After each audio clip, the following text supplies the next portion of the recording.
So with Ellen, when I met her, Whirlwind din yun, di ba? yeah, it's just walang best foot forward. Gaano katagal yun? Like months? Months, In 2 months, 3 months, you know.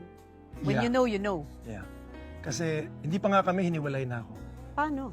Paano She broke just said, up ayoko again? na sa'yo, hiwalay na tayo. Sabi ko, why would you break up with me? Hindi pa naman tayo. Ah. And walang best foot forward where I have to show na the good side of me only, which is normal in any relationship. Most of the times ganon, you put your best foot forward. With her, we showed everything about each other. We were both very honest na I'm okay na not to get married.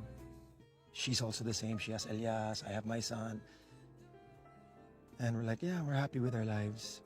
Kailan mo nalaman na this is the one?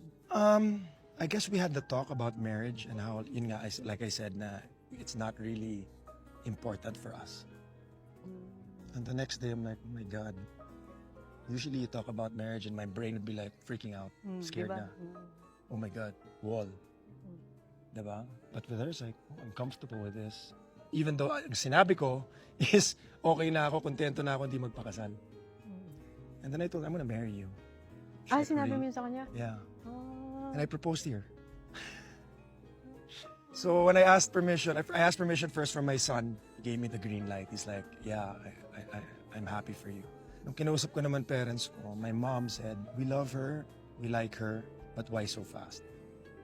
And ang sagot ko sa kanya was, in my 40-something years, when did I come to you talking about marriage?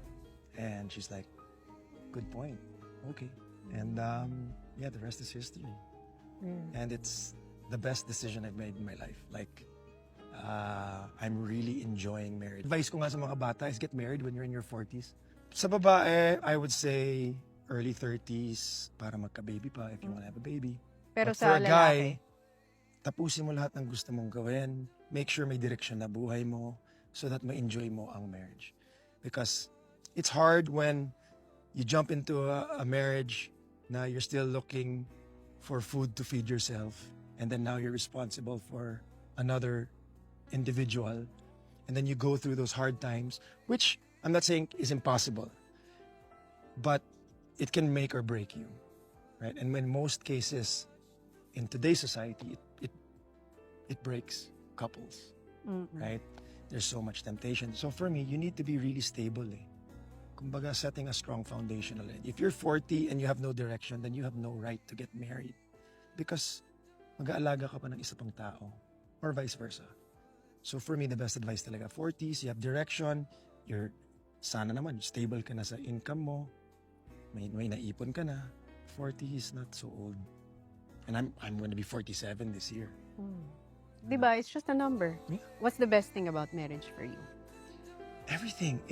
Honestly, guys, this is, so many people say marriage, oh my God, matakot ka dyan, are you sure you want to do that? I'm really enjoying it. She's like your tag team now. There's two of you.